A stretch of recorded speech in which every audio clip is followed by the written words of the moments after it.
So, hey, ladies and gentlemen, thanks for joining us on this week's edition of On the Range. If we were on the other channel, it would be the Weekly Roundtable, but we here at the Range Report YouTube channel this week, and maybe for the foreseeable future. We don't know yet. Having some issues with the other channel. This is the first time we were actually able to come to you live on this channel in quite a couple of weeks because YouTube keeps giving me channel strikes because I have the audacity to talk about guns on a channel that talks about guns. Yeah. Well, we know that according to Google and YouTube, we know for a fact now, we've said this for years, we know for a fact that they have been manipulating the algorithm. They have been not only suppressing channels, they've been outright canceling people, at least for the last 4 years. They blamed it on Biden-Harris, saying that they twisted their arm. So the Democrats actually did what they've blamed Republicans for. They actually destroyed the First Amendment, censored the internet, punished you, me, and our audience, and dozens, hundreds, literally they're saying thousands upon thousands of other YouTube content creators, destroyed their lives, their incomes. So, and now they're still playing these games. It's ridiculous. It's ridiculous. Yeah, it's a little bit absurd what they've been doing. I mean, I'll tell you, I'll give you the crux of what happened with my channel so far. I had to go to a range not that long ago, and I had to film a video, but I wasn't filming it for production for YouTube. I was filming it for dissemination to a friend of mine for their gun company. And I did the video exactly as I would do for a regular range review. Talked about the gun, showed all the features, showed you what it does, did all of that. And then I never listed it. I left it as a private video. That I left it so the only people that could have access to the video were people who had the actual web address. Copied the link and I sent it to my buddy. Why? Because the video was so long, I couldn't download it and send it to them through Dropbox. Right. So I said, you guys can go on, download the video right from YouTube and edit it the way you want to. Video was there for about a month. And then I get a channel violation. Now, here's the thing. They don't tell you on a private video that had one view, other than myself, one view. They don't tell you what the channel violation is. They don't tell you. They tell you you breached the terms of the community policy or whatever the hell bullshit it is. And you get a strike on your channel. Then I get hit with another one from the Gun Owners of America. The NRA show. We were at the NRA show. And I stopped by the company formerly known as Polymer 80 and was showing some of the new stuff. Now, I showed some of their raw components on what you would get if you buy something from them. Didn't show how you manufacture it, didn't show any machinery, didn't show any of this, didn't show any of that. Showed the raw pieces that ATF does not consider firearms. Just a hunk of metal. It's a hunk of metal. A hunk of metal. A hunk of metal. Didn't even show the jig that you need to put the metal in to use a tool that I didn't show with bits that I didn't tell you about. And operate machinery that I'm not explaining to you, basically telling you have to go to their website and find all this information because I can't show you any of it. And I got a strike on that. Now they tell me one more strike and this channel goes away. Mm-hmm. They're going to delete this channel. Yeah. Now they also, aside from giving me the 2 strikes, prevented me from uploading any video for a month Yep. and prevented me from going live for a month. Now, I Yeah. very rarely ever go live on this channel. I mean, it's really rare that Oh we no, would go live on this channel. We would do the roundtable here every now and then, Mhm. but that was about it. No, they like What? to punish you. They want you to go out of business. That's what the whole strike system is about. It's, oh no, first one, here's a warning, comply, be silent. If you get 2 strikes, see, we're telling you we're going to just take it all away from you.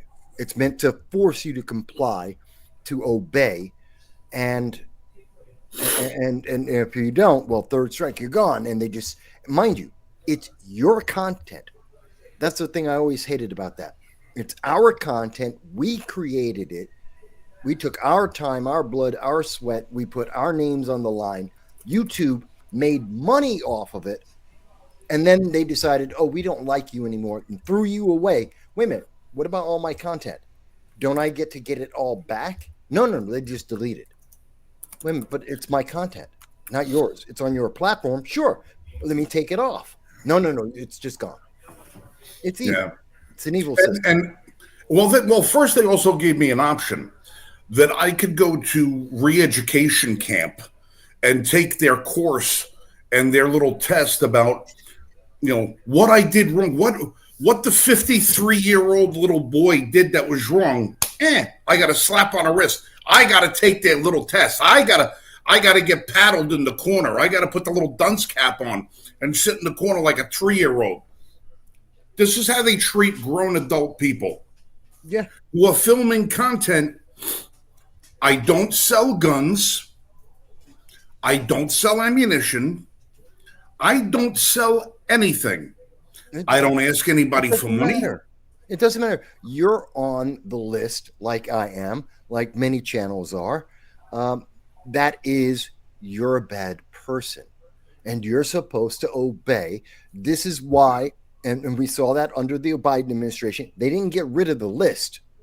And as much as they're saying, oh, we're going to bring back thousands of people, you got rid of millions or tens of thousands of people.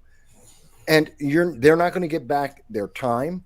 They're not going to get back all the money they lost. And I doubt that they held on to every single video for thousands of people with hundreds, if not thousands of hours of video.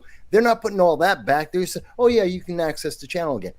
They should have a massive lawsuit on this. I hope they do. And if they do, and it's class action, I'm going to jump in. But this is how this is all about manipulation of you, the audience. They want to manipulate you. They want to control. That's why you're getting so many videos of either cat, you're getting a bunch of cat videos, or you're getting a bunch of videos from ABC, CBS, NBC, CNN. They're pumping the mainstream media message, the approved message, and they're pumping a bunch of distractions, mostly like cat videos, because they don't want you to have a conversation. They don't want you to think about anything else that's happening. They don't want you to vote any way different than they have decided already. This is about control. And it's really sad because you have some great content on the Range Report. You go over some great information. And for people who like firearms, why shouldn't they be able to see you talk about their hobby, their possession, their right? Why not? Oh, because somebody on YouTube doesn't like it? Who cares? If you're the platform, it's none of your business. It's the public. Well, that was the thing that they were talking about is YouTube the publisher or the platform? This was the big debate. What they were trying to talk about was saying how and why YouTube should have control over this, that, and everything else. And listen, I understand there's a rating system. We should all be, cognizant of what our video content contains, that we should be able to moderate our own content and say, okay, is this adult rated? Is it for kids? Is it this or is it that? YouTube has already gotten rid of anything pornographic. They've gotten rid of anything that's NC-17, at least as far as I can tell. There is plenty of cursing. There's plenty of screaming. God knows there's plenty of bloodshed you could find on YouTube. I'm showing a video saying, here's a firearm from such and such company. This is the caliber. These are the features. I'm going to shoot it a little bit, and I'm going to give you my initial impression, and then I'm going to do a follow-up video 500 rounds later or 1,000 rounds later and give you a long-term update on what the gun does, how it performs, and what its reliability is. I don't blow shit up on my channel, okay? I don't do the Tannerite thing. I don't do the stupid stunts. I'm not blowing cars up. I'm not blowing up all kinds of crap on the channel. I don't do anything dangerous on the channel. Everything that I do is in a controlled atmosphere. I'm usually the only person at the range at the time that the film is being done, except there's probably one person off camera that you don't see, in the unlikely event that, God forbid, I should happen to get hurt, a malfunction, something goes wrong, I have a heart attack, whatever, it doesn't matter. There's always somebody there that you don't necessarily see. But as far as the on-camera work, it's usually 99% it's myself. Now, if I'm at an event and I'm interviewing people, naturally there's going to be people there. And what events do I go to? I go to gun events. I go to events where there's guns. And you know what happens that when you go to one of these events that has guns in it, you look around and you say, oh my God, there's tens of thousands of guns around here. There's thousands of people. How come nothing ever happens at one of these gun shows? You want to know why nothing happens at any of these gun shows? Because there's thousands of people with guns. No, it's even more simple than that. Number one, if you go to the NRA show or the GOA show, odds are a good majority of the people that are on that show floor are packing heat, okay, because it's open to the public. Of course. Okay. These are shows that are open to the public, and the Second Amendment is embraced by our community. Yeah. Pulling a gun out at one of these events would be the stupidest thing you could possibly do. Stupidest thing you could possibly do. Now, as far as an event like SHOT Show is for the industry. We go to SHOT Show, and we bring the news from the industry to the public that cannot get to the show. But every single one of these events, regardless of what it is, unless it's a live range event like Industry Day at the Range, which takes place before SHOT Show, or if it's the GOA Range Day, which is the day before the event takes place, these are only open to invite only. These are guests who are coming in that have all been vetted. Myself, I get invited. I've been vetted. They know I'm not a lunatic who's going to come there to try to hurt nobody. They're not open to the public. But when you go to the show, you'll see somebody pick up a gun and hold it up to the camera. Ooh, look at the gun. Ooh, it does. Ooh. You'll always see a little yellow tag or a little red tag that's hanging off the trigger guard. Yeah. Every one of the guns at the shows have had the firing pins removed, or have had the bolt carrier group removed. Yeah. Or they're doing something to render the gun completely inoperable. No matter what you do to that gun, it's not going to fire. So when I'm at one of these shows and I'm showing you a gun, I may have to take it. You know, I purposely don't flag anybody when I'm at one of these shows. I'm aiming at the ceiling. I'm aiming at the floor. I'm doing this when I show it to the camera. The muzzle is still pointed in a safe direction. And 95% of us do the same thing when we're at these shows. We're treating the gun as if it's a live, loaded firearm. We're still being very respectful of the firearm. Mm-hmm. YouTube knows that this is the practice. YouTube knows that we're not handling live firearms. But yet they'll come out and they will tell us that we're doing something dangerous. Now, I had one, Matador Arms. Matador Arms comes out with an AR-15 bullpup. And I go and I do the little video, and I really like the bullpup. That was really one thing about bullpups is the triggers always suck on bullpups because it's a link connection. All right, it's not a direct trigger. It's a bullpup is the trigger is here, but you're actually squeezing the trigger at a different part of the gun. And because there's a linked connection, it's not straight out. It's not as crisp. Matador figured out a way how to make an excellent trigger in one of these things. And I showed the gun, explained the gun, showed how the trigger worked. They flagged that video. Okay. They gave me a channel strike on that video. Of course. For absolutely no reason. I get it, but their excuse is, and again, it's because they don't like the Second Amendment, and they don't like people who exercise their Second Amendment rights. They have a political partisan agenda. But they're going to say, well, it's because we don't want someone to do like what happened at ABC 10 this week, or over at Dallas today. You know, some crazed individual will see that, and now they'll go out and shoot someone. No, that's not how it works. And on top of which, most of the people, 99.994% of the people who are gun owners in America and who are invested in this, in owning a gun and exercising their rights and practicing, learning about the firearms, they're not the problem. And the people like the guy at ABC News, let's see, he was a leftist who was angry with Disney because Jimmy Kimmel was removed for a week because of what Jimmy Kimmel said, which violated FCC regulations. Oh, and that means he has to go shoot somebody. That's just stupid. It's mind-boggling. And we had the guy today who went in and was shooting at the ICE facility in Dallas. Was it because he saw a video and somebody said, hey, this is a really nice rifle, or it has a great trigger, or there's a nice scope on it? No, he did it because he doesn't like ICE, because he disagrees with the Trump administration's enforcement of existing immigration law.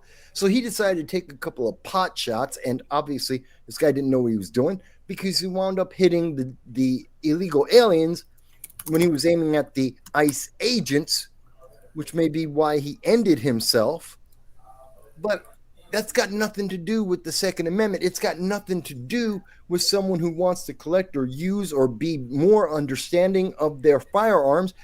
That's political violence motivated by people like Gavin Newsom, who last night on Colbert said that, and I think this is directly related. I think what happened in Dallas is directly because of Gavin Newsom and Stephen Colbert. Gavin Newsom said, he wants to run in 2028 for the president of the United States. Fair and fine. He can do that. I think he'll lose. I think he's a horrible candidate. But he said, but I don't think I will be able to, because Trump and MAGA are going to end all elections and I won't have the chance. So he's now egging on these lunatics that have been indoctrinated through the system and believe anyone who's white of Stalin is somehow some kind of alt-right maniac, and therefore he has to go get a firearm, use it against ICE agents and illegal aliens, and then we have someone who's dead. That's political violence. It has nothing to do with the Second Amendment. It has nothing to do with proper firearm ownership or usage. That is a bad operator. That's a human being that is an evil, vile, demonic piece of crap. It has nothing to do with the tool. Sorry, I went on a little bit of no, brother. You're 100% right. And the thing is, it's like, all of this policing of speech. There is such a tremendous difference between people who are out there and celebrating bad things, promoting bad things, and inciting bad things. And then there's a big difference between those who are reporting on bad things. Mm-hmm. That talk about bad things, that say bad things. And in our case, how to prevent bad things and what you need to do to bolster yourself so that bad things don't happen to you. Yeah. And that you can prevent bad things from happening to other people.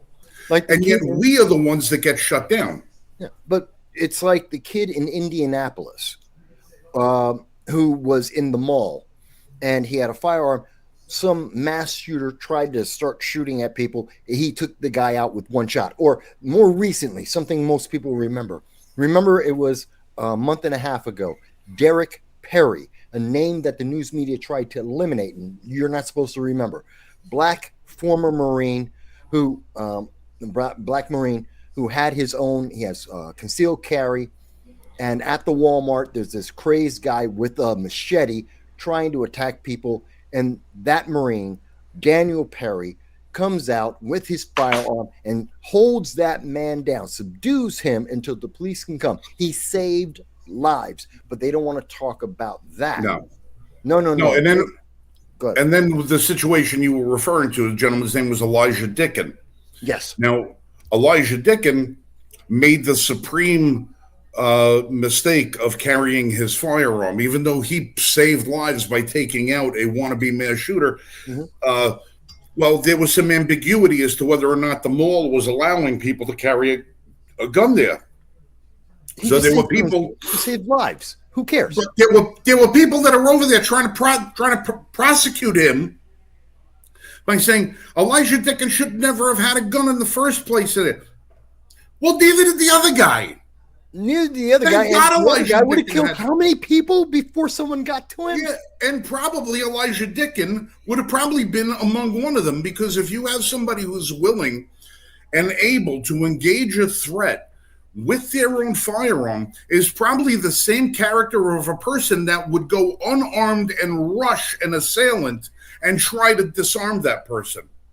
So Elijah Dickin probably would have been one of the victims had this guy not been taken out by Elijah Dickin. But the fact that people wanted to try and prosecute this guy, I mean, why are you trying to castrate the good people in favor of the bad? And then, you know, I didn't think I was going to get into it tonight because I didn't see the clip yet. I only saw a partial reading of it. Which one?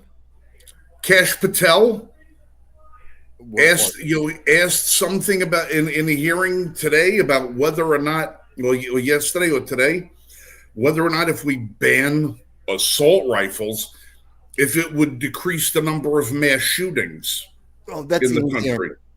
I know what the answer is to that because, by the way, folks, we didn't introduce. Obviously, Frank and I know each other for many, many years.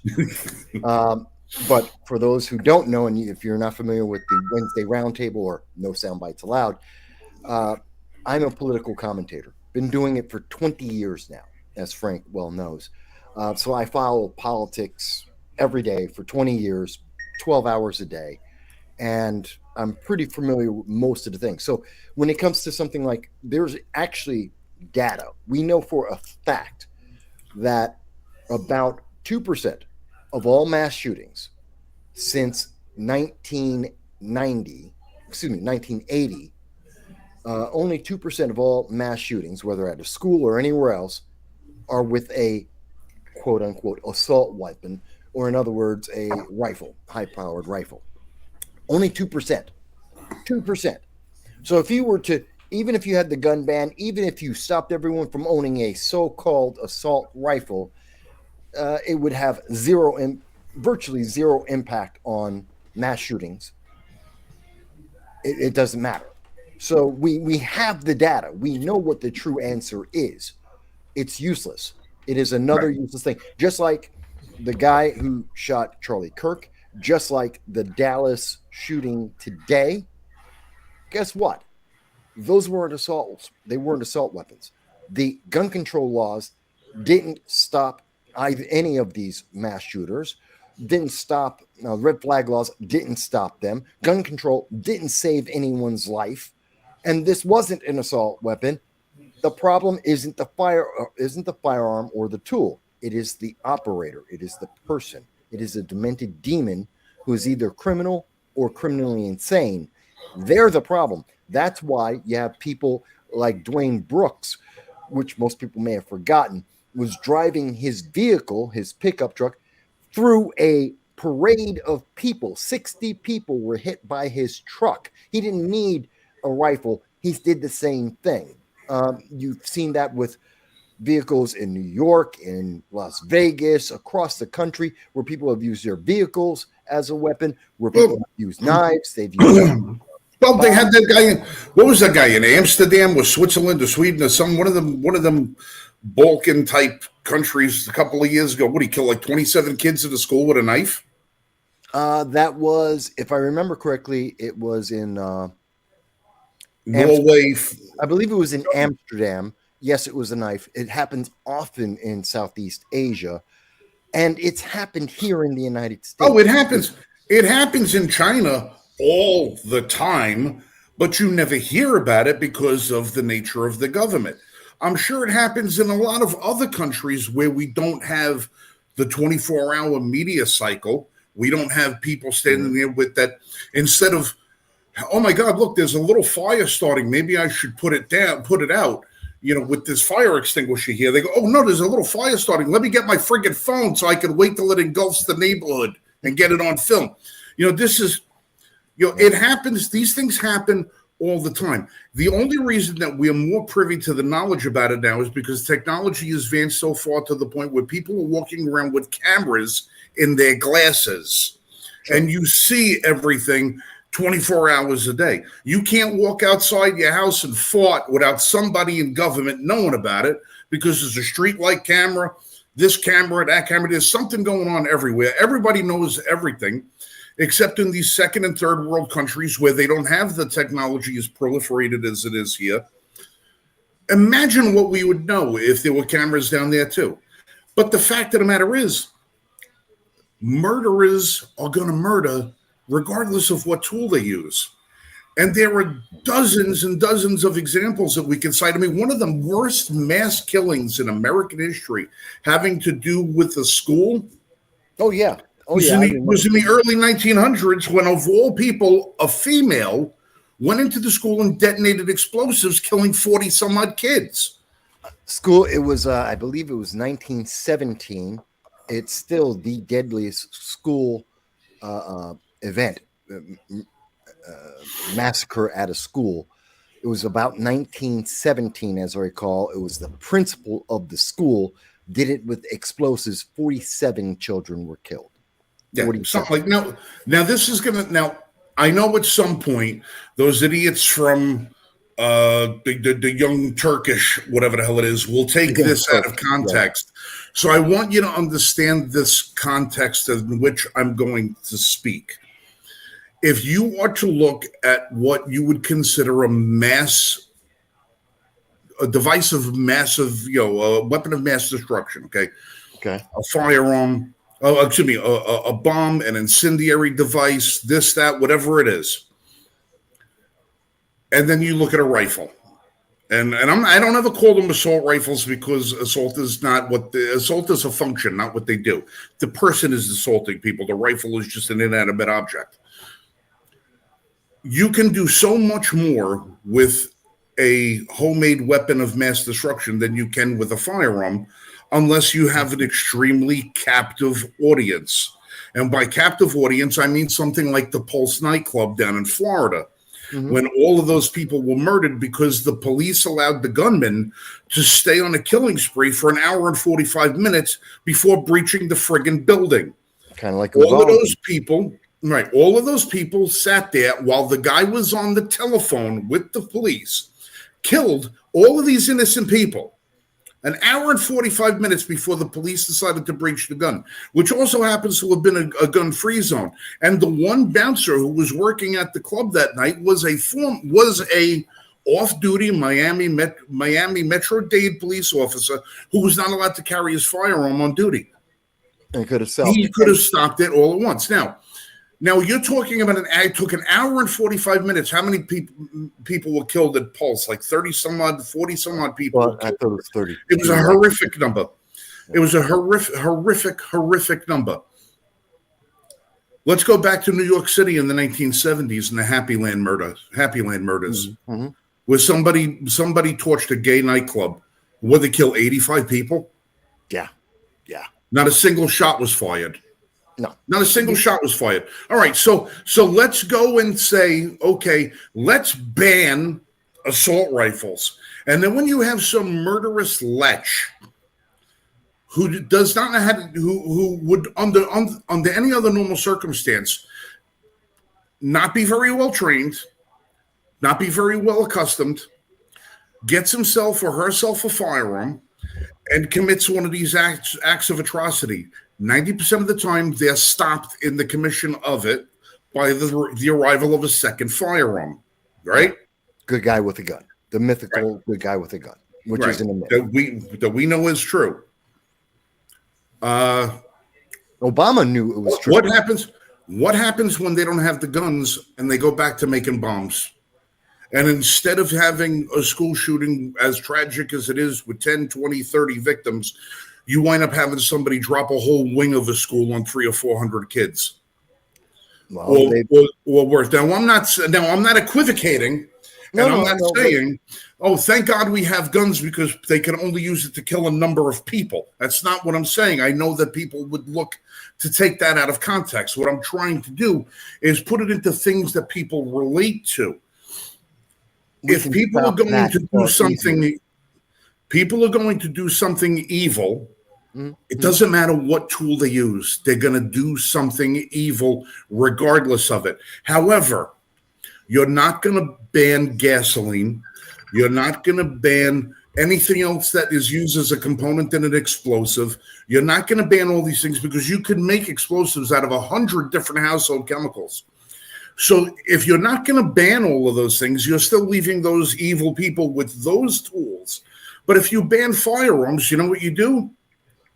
You prevent people like me or people like Mike or people like Stephen Williford or Elijah Dickin or the whole host of other names that we can run down the list that would have access to those firearms that would be able to put the bad guy down. So if you're going to ban something, figure out which is going to be the least destructive. Because I guarantee you, if you ban guns, the number of murders in this country is going to go up. Because you're not going to have the estimated 500,000 to 2.1 million people a year that stop a crime in its tracks because they are in possession of a firearm. So when you're going to take those tools away, expect there to be an additional 500,000 to 2.1 million violent crimes being perpetrated in the United States every single year. Because that's the number of people that are stopped by gun owners in America. It's actually a little bit higher. According to the 2013 study under the Obama White House, this is almost never cited by the mainstream news media. They know this exists. They know that the data is there, but it doesn't fit their narrative, so they don't talk about it. But the White House under President Obama in 2013 did a study to find out is a good guy with a gun real? Gun ownership, does it save lives? They actually tried to answer the question because they always like to make that ambiguous. And what that study by the White House found was that between 500 and 3 million, they actually, and there's two ways they counted the number. So it's either 500,000 or it's 3 million people are saved every year in America because of gun ownership, of some firearm ownership. And the media will not talk about this Obama administration study because they know it destroys the argument about having gun bans or trying to restrict people. They don't want to think about it. They don't want women, for the women in the audience. Most women are at least 6 inches shorter and about 50 to 75 pounds lighter than their male counterpart. Regardless of which age it is or where you are in America, that's the average difference. Men can be at least 6 inches taller, about 50, 75, sometimes 100 pounds heavier. That's a massive advantage for the man. What equalizes that? Gun ownership for the woman. And in state after state, you're talking about California, Illinois, New York, many of the bluest of the blue states, They harm women actively by not allowing them to be able to defend themselves the most effective way possible. There is no 5 foot, I'm 5'10. There is no 5 foot woman, no 5'1", 5'2", even a woman at 5'6" is unlikely to fight me off. I'm old, okay? I'm 57 and I'm out of shape. I am still heavier and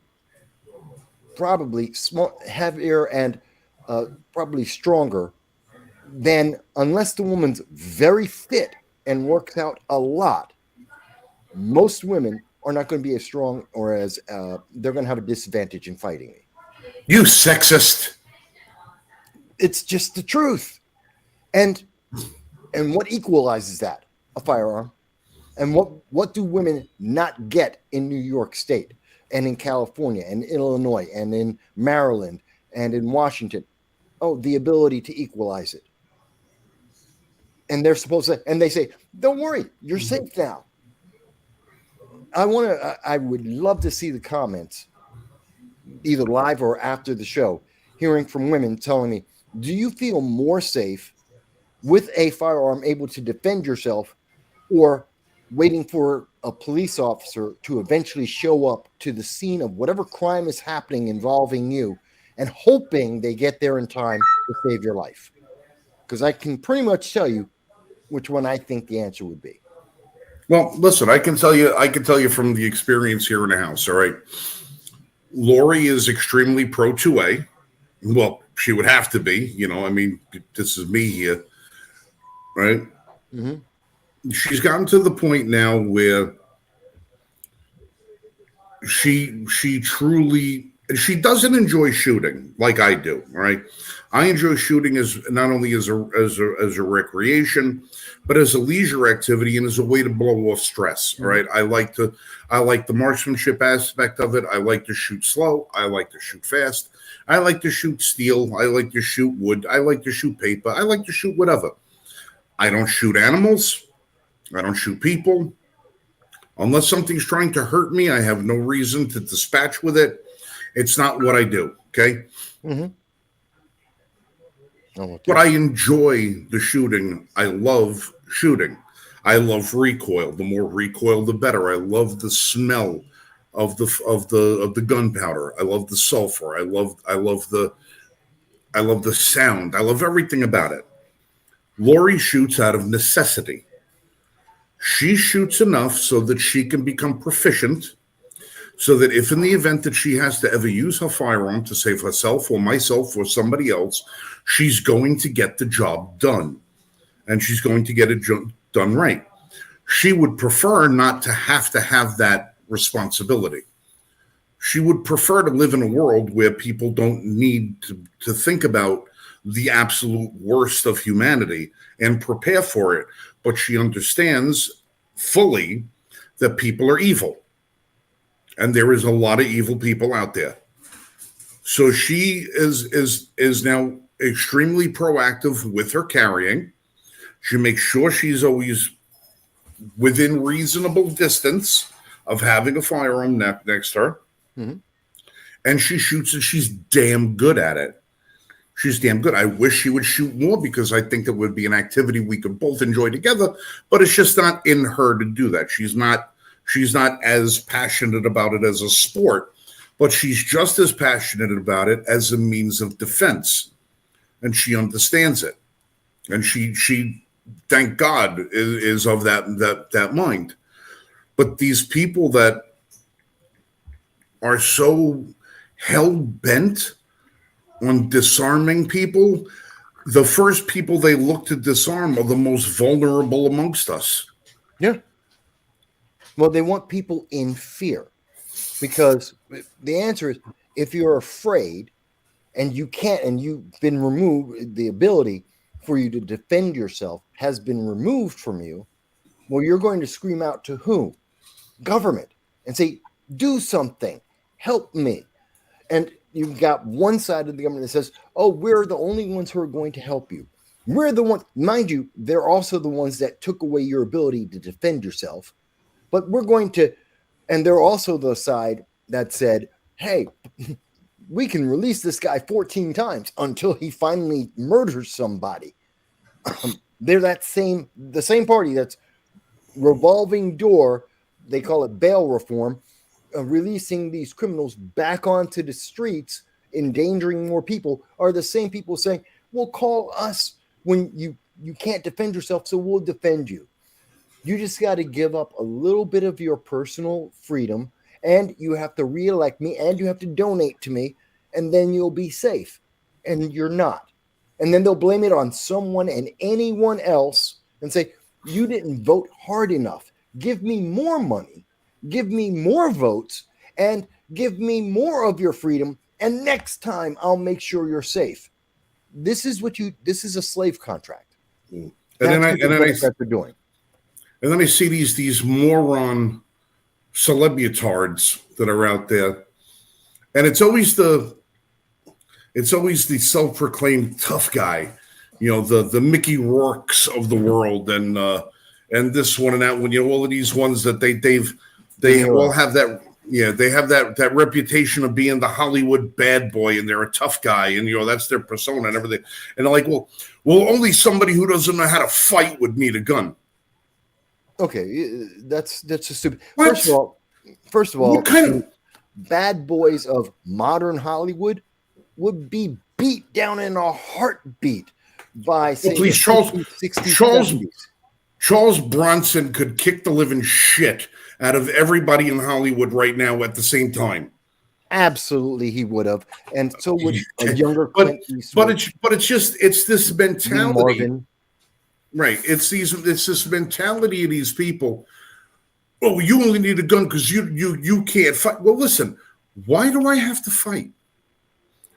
No, why do I have to allow myself to be subjected to an attack and have to defend myself physically from 1, 2, 3, 4? And if you look at the media these days, you see it's no longer one-on-one fights out there in the street. It's 8, 9, and 10 people curb stomping one poor bastard in the head over and over again until he's dead. Well, yeah. Why do I need to risk my physical well-being and getting into fisticuffs with somebody who's obviously looking to hurt me severely? But then I say to myself, well, let's go a little further. When my mother used to be a waitress in New York and used to have to take the bus home at night on a Thursday night at 12:30 at night,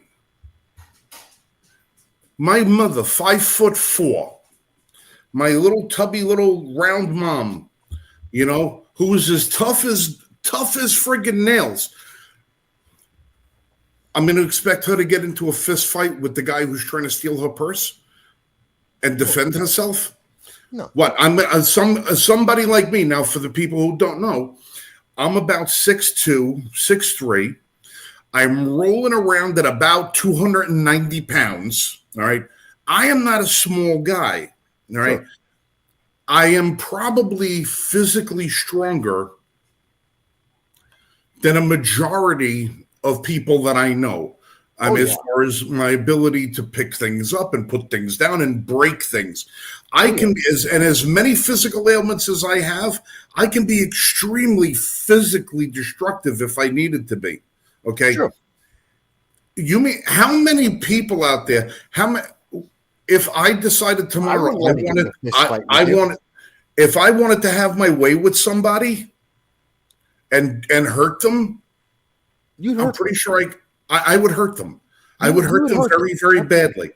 Absolutely. Okay. But remember, first of all, we got to put it in context. The same Hollywood people, even the politicians that are saying, oh, you don't need a firearm to protect yourself, and don't worry, we'll be there to protect you, or you can just fight them off. They also have paid security who are armed. Zohran Mamdani is running around New York City talking about he wants to defund the police, and he doesn't agree with the Second Amendment. Well, Zorhan Mamdani is, as he's out campaigning right now, he has a plainclothes security detail that are all armed surrounding him everywhere he goes. If you're talking about Cori Bush, she hired an entire team that was paid for by taxpayers. AOC has bodyguards paid for by taxpayers. If you're talking about Gavin Newsom, he has bodyguards paid for by taxpayers. If you want to go into Hollywood, they all have bodyguards and they're all armed.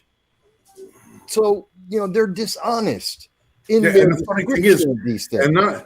and not only are they, if you look at the California firearm registry and you see what guns are allowed and what guns aren't, and then you find out what guns are being carried by the people that are protecting your favorite celebrity, how are they doing?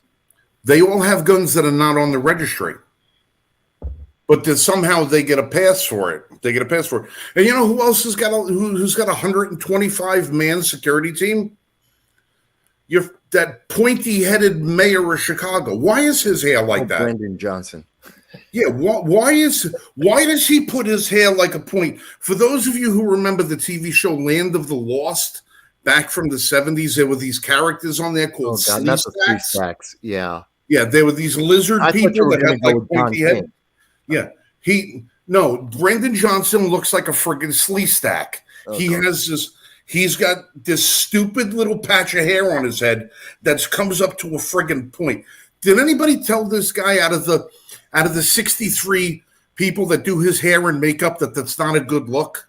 Really? Unless his head is just shaped that way.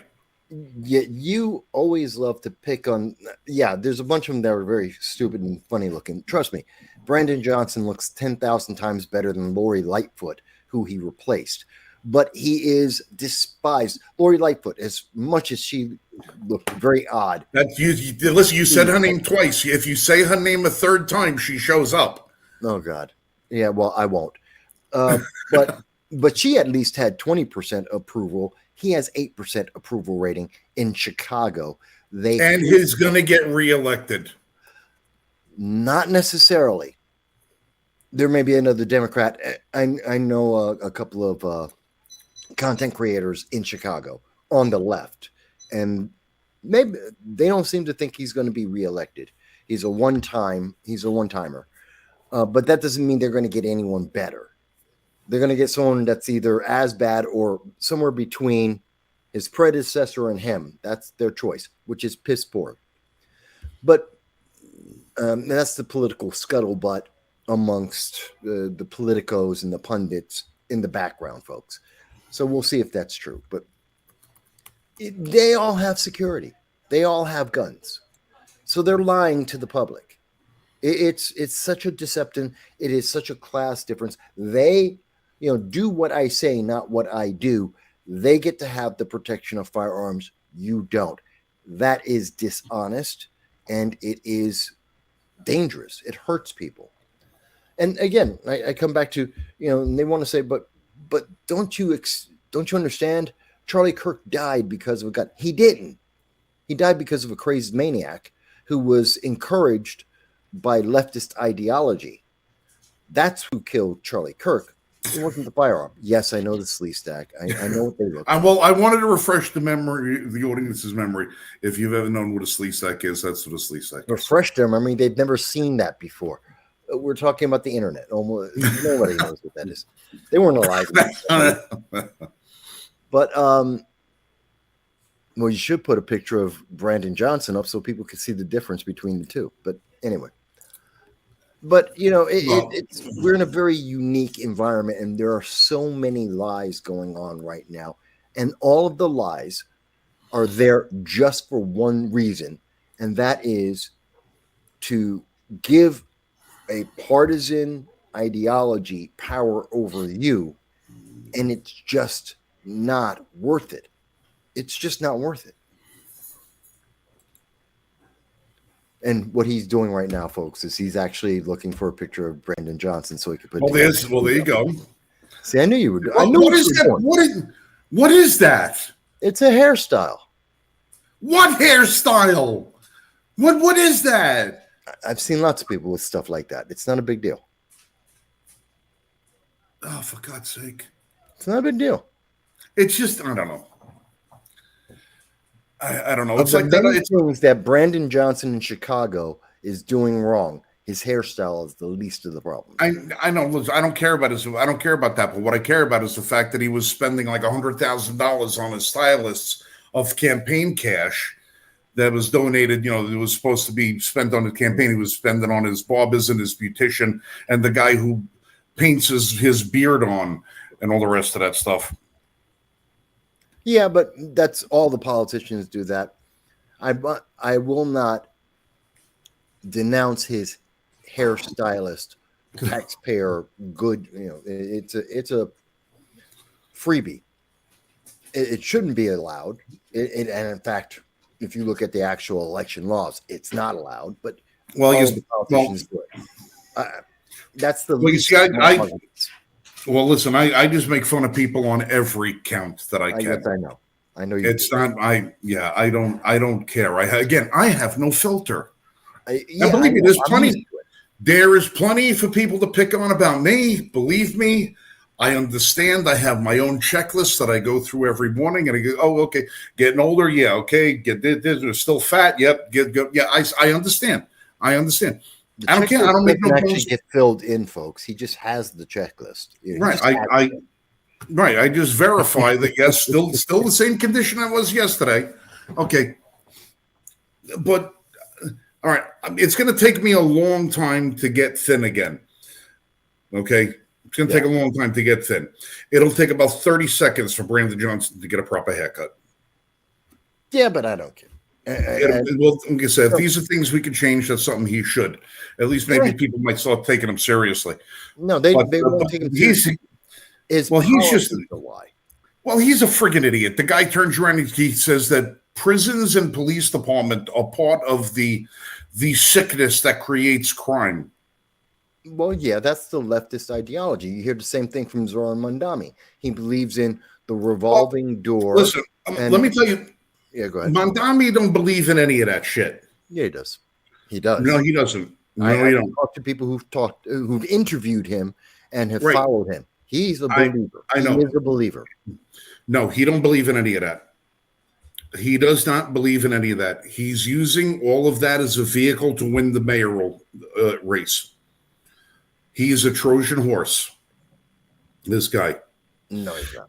Yes, he knows. Listen, they've read the tea leaves. They know that New York has been so overwhelmed with leftist thinking that they know that the people did not like the current mayor. There was a lot. All right. He is.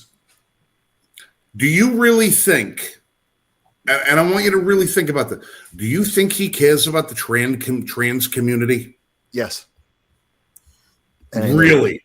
Yes. You don't think that he would much rather see them all lined up in Battery Park and stoned to death? No, that's not his priority. No. His priority is to get their vote. His priority is to get their vote. He's trying. Look, he's using his. I understand what you're saying, but hear me out. Okay, in New York, I know what the internal polling that has been being done. I know what the results are. I know how big a lead he has. I know people who have talked with him directly and or interviewed him over years. He is a socialist. He is hardcore socialist. He is a believer. He actually believes the crap that he's saying. He's not just doing it for performance. If you're talking about Eric Adams, he's a performer. He'll do whatever it takes to win. If you're talking about Andrew Cuomo or Kathy Hochul, they're performers. They will do whatever it takes to maintain power. Absolutely. Even AOC. She started off as a believer and she became a performer because she wants power and she wants money and she doesn't care what she has to do it. And she sold out people. Same thing with Bernie Sanders. Started as a believer, sold out, now a multimillionaire with 3 homes. He doesn't care. So will Zohran Mamdani become a sellout? Maybe. By that time, New York's going to be crushed. And it's already going to be a problem that we're already going to be dealing with. But today, right this second, he's a believer. He actually believes that even though his idea about the grocery stores failed in Kansas City. Even though his idea that he's stealing from Kansas City about the free buses already failed, he thinks these things are going to actually work this time in New York, because he's going to do what Democrats and progressives always do: throw more money at the problem and give it more time. Nothing ever fails for the left. They just need more of your money, and they need more of your time, and it will eventually work. Now, let me ask you a question. If what you think is true, and he is a true believer, dyed-in-the-wool, full-blown, sucking at the teat of Karl Marx communist, all right? Yeah. He's going to destroy New York City, right? And probably take a good part of New York State with him. No. But you got to remember how much. Well, when New York City falls, New York State's going to have to be there to pick up the bill. Oh yeah, to try and bail them out. Monetary, yeah. So he's right. Yeah. Okay. So it's going to be horrific. It's going to be horrific.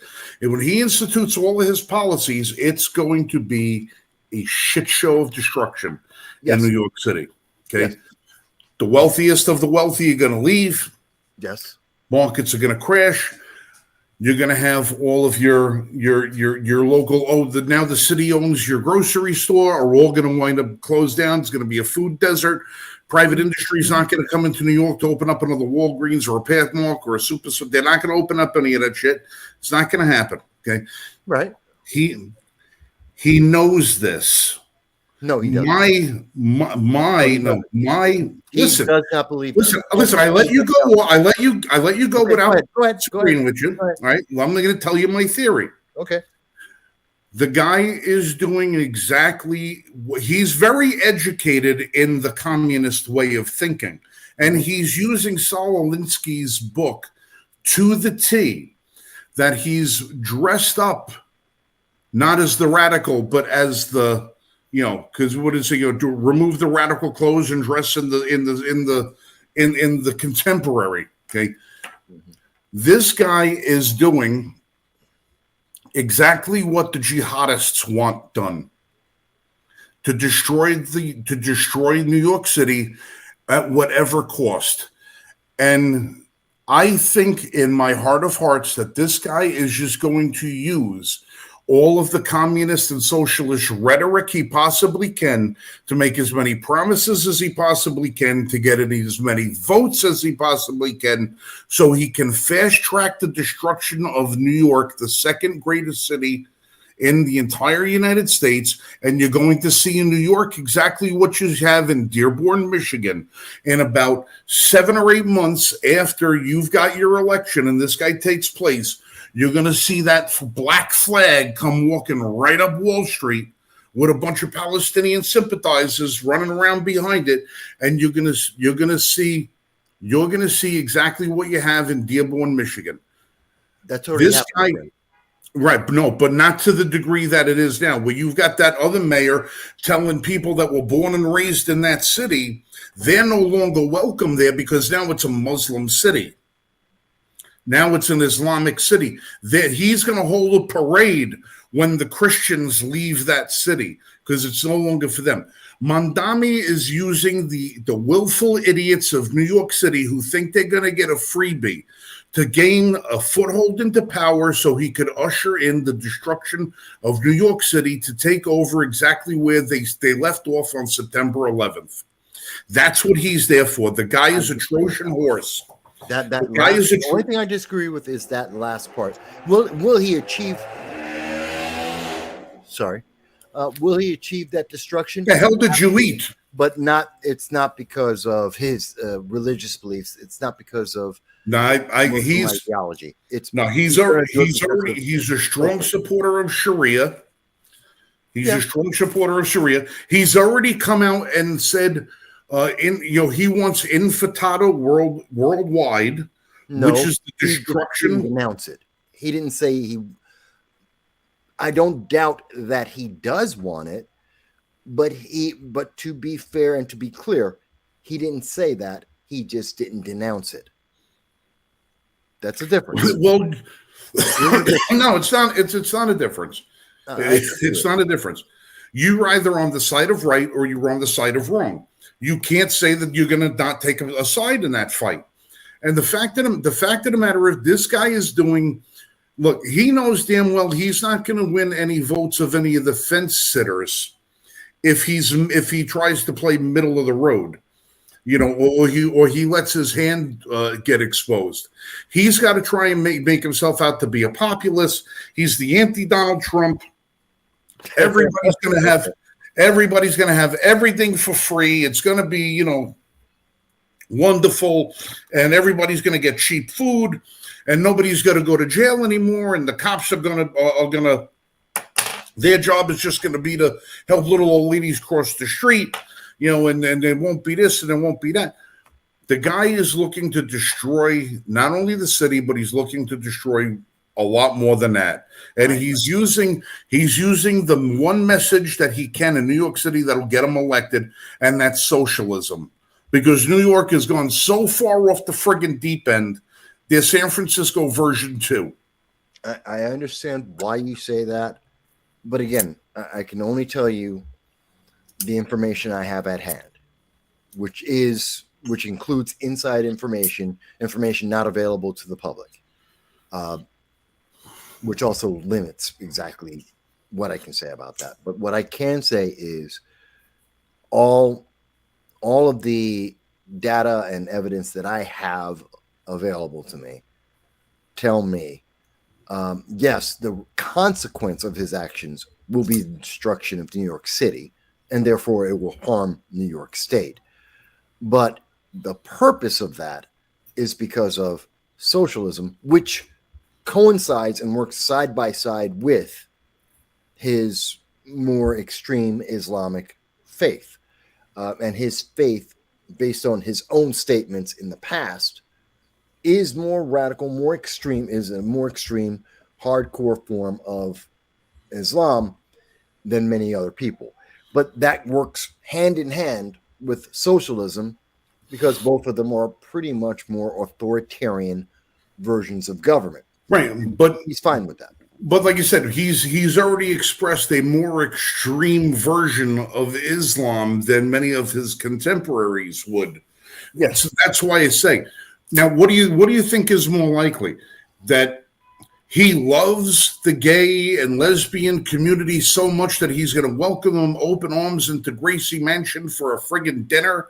Or do you think he's just using them for the vote because they're going to vote for the guy who they think is gonna paint rainbows in the crosswalks? A bit of both. A bit of both. He don't give a damn about the gay and lesbian community. He doesn't give a damn about any other community in that thing. He's using them all. Look, they're all cannon fodder. All they are is useful idiots, and they're useful for him getting elected. Okay. Again, Frank, you know me. I don't speculate. I'm more analytical, and I'm more based on empirical data. And you extrapolate. And I work on instinct. I work on instinct and history. Absolutely. And so and that's why we're coming to slightly the main thrust we both agree with. It's the and part of the consequences that we disagree with. We're not necessarily disagreeing all the way, but just for, again, this is your new audience watching us. They may not have seen any of our interactions before. We just have, that's the thing that's a little bit different between the two of us. But then again, that's part of the reason why we do, I think people like when we're on a panel together, because we're not 100% on the same viewpoint, although we have a lot of similarities. It's how we get there is very different. Well, all I can say for you is, for the people who doubt who doubt my position or think maybe one way or the other, I want you. I will spell this out on the screen, and you can look it up yourself. I'll post that, and then I want you to look up that word and see what it means. I don't know that word. That's why I want you to look it up when you get a chance. Anybody who wants to look it up can look it up and see exactly what it means, because what you have in New York is the perfect example of that. And it's the perfect example of what you had in Dearborn, Michigan, and in other places. It's the perfect example of what you had in London, England. It's a perfect example of where you've got radical jihadis taking over major metropolitan cities and instituting the policies that they want because they put the people they want in power and get rid of anybody that obstructs it. That is the word. Look up the definition and you'll understand. Okay, I'll take a look at it. I'll take a look at it later and get an idea on that. Although what you described actually describes the deep state very well.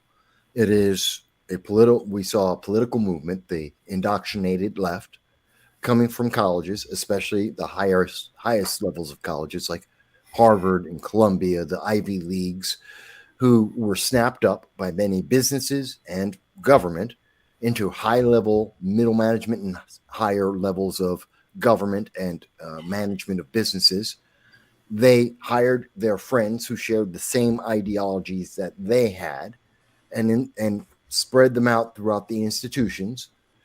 And that's why we have newsrooms that are 80, if not 90%, all one leftist ideology, to varying degrees of extremity, but at least leftist, if not extremely leftist, in all of our newsrooms. And thus the stories come out very beneficial to the left and very antagonistic to everyone else. You see that also Lois Lerner, another great example of that. That's from the Obama administration. Everyone forgets about it. You had Lois Lerner and her colleagues. Stryker was another one who were working as part of a network of people inside the IRS to attack conservatives because they didn't like them. And that was, and they were motivated by Obama taking power. And then they activated and used their power to then try and destroy people. We've seen that in many of the businesses. Again, we saw with Biden-Harris. They leveraged their power of the United States government, their power as the executive, to go to Google and YouTube and force them, they say, Google has said that they had their arm twisted and cancel every voice in opposition on all the issues that Biden didn't want to hear anyone else's voice. So it's the jab, the untested experimental drug that we don't know what the side effects are yet. Yeah, that you got to go. You can't say that. You got to go. You don't agree with Biden's international policies, running away from the Taliban, leaving all the weapons there, showing America to be as weak as possible. You said that, oh, you got to go. We got to suppress you. We got to get rid of you. Even though that triggered the environment, the political environment we have right now with the Ukraine, with Hamas, with Israel, that created a chain of events. They silenced everyone. And that's part of that deep state that allows that to happen. All these people who have infiltrated, well, I don't even want to say infiltrated. They were hired with a purpose. And they were trained with a purpose. And what they do is they come out with a message, and the message was basically tailored to hide their true intentions so they could gain to be accepted, so that when they were deeply embedded into the flesh like a tick, they could inject their poison and destroy from within. That's pretty much what the deep state does, right? Pretty much, yeah. All right. Remember the word I put up on the screen? Yep.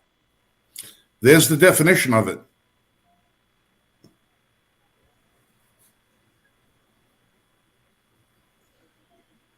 Oh, I've heard about that before. Right. Different terms. So this is why I say there's a Trojan horse there. Now we know who the guy's parents are. We know who the guy's parents are. They're not exactly mainstream, in their belief system. Yeah. I don't think this guy fell very far off the date tree. I think this guy's right there with him, and I think he's leveraging the popular message to gain a foothold into power and authority, and using that to the ultimate destruction of New York City, New York State. I can only And tell you that's it's working. He's right. going to win by 20 points. Right, because, and you know why he's going to win by Curtis?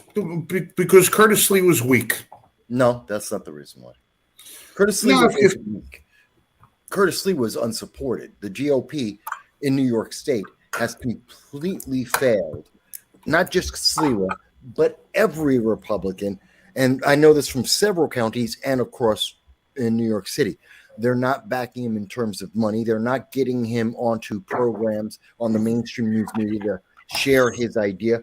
Do you know how many times I have been on various programs and with news and talking with other commentators, and I mentioned, by the way, one of the big things Curtis Lee was fighting against are these lithium ion battery plants that are being put in residential communities. And when these things burn, and they do, we have at least 40 cases of it happening across the country. When they burn, there is a 5-mile plume of toxic chemicals that are cancerous as well, that are released. And we can't put out those fires. They take at least 5 days, 5 to 13 days to go out. And no one in those communities, those residential communities, right next to apartment buildings, a block away, the one in the Bronx is a block and a half away from a elementary school. No one in that community knows about that. They don't know any details. They didn't even know what was being built. Right. And now that you have a lot of people that do, and now that you have a lot of people in those communities that do, what are they doing about it? They've protested about it. They're going to vote for any non-Democrat. They're going to vote for Sliwa, or there's a fifth guy in the race. I forget his name at the moment. But they're going to basically not vote Democrat. Now, is that enough people? No. Why? Because I covered it, and there's one of the local Bronx regional newspapers. They covered it, and if you're talking about ABC, NBC, CBS, both on the local news and on the national, ignored the story. They were sent it. They were invited to. There's been 17 protests, 17 sites throughout New York. Sliwa's been at all of them. Are you with? Yeah. Sliwa's, sorry, my name went black. He's gone to all of those sites in all 5 boroughs. And the mainstream news media won't touch the story. I have personally tried to reach out to some of the news media to tell them about the story and say, hey, you cover it. You take the story and run with it. Won't touch it. Well, look at who you're dealing with. Why would the media in New York City, where the average reporter in New York City is to the left of Joseph Stalin, why would they give a flying shit whatsoever about a story that could hurt their little their little emperor that they got going on down there? They're not going to cover anything like that. Well, they would give it. You know how you know how you got to get them to cover it. You got to get Donald Trump to endorse the building of these friggin' battery plants. Well, yeah. If he endorsed the battery plants, they would go out of their way to burn them down. That'd be it'd be bad. But the reason why, and this goes back to my point about the GOP, they could, if the New York GOP were to actually do something, to actually stand up for something, they could use that pressure to get a Newsmax or Fox News to cover this story. They could grease the wheels a little bit, and this is politics 101 across the nation. They could donate to either on behalf of Sliwa or give the money to Sliwa's campaign so he could buy campaign ads to talk about this on Fox News, buy advertising space on CNN, on CBS, on the mainstream news media to let people know about this. You can do that. They're not doing that for him. They're not giving him that kind of support. They don't have a team there to make the commercial and give him the money to advertise the commercial. No one's hearing about it. And that's the problem. And I guarantee you, if you had, even on local races, I know this personally from when I ran for Congress. If I had $50,000, hell, I had 5,000, and news media were, yeah, we'll put you on any channel we want as long as we get to spend all that $5,000. That's your advertising. We'll spend it all. We will put you on any of these channels that you want. Now, you may not get seen a whole lot, and you're not going to get the best spots, but we'll fill that 5,000. 5,000, you're on. They will do it if you get the support. He's not getting it. That's why Sliwa is weak. It's not because I've had 5 times that I've interviewed him, either at events, well, always at an event. I haven't been able to sit down with him one-on-one, but 5 times I've been able to speak to him for at least 5 to 25 minutes, depending on the event. And I can tell you, he's very committed. He's not well supported. It's the GOP's fault. Well, he's also over the years. I mean, what is he? He's known for one thing: the guardian angels. Mostly, not entirely, but mostly. I mean, he's also known amongst those who are animal rights. He's an animal rights activist. He's very much involved with that. Maybe a few other things. Maybe through the lens of New Yorkers, they might know a little bit more about him. But if you pull back a little bit and you go outside the first 5 boroughs and you hear about anybody talk about Curtis Sliwa, they're going to remember Curtis Sliwa from the Jerry Springer Show. They're going to remember Curtis Sliwa from Maury Povich.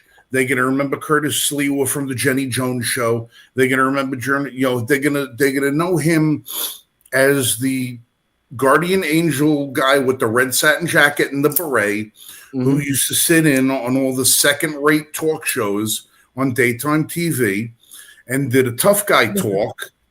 The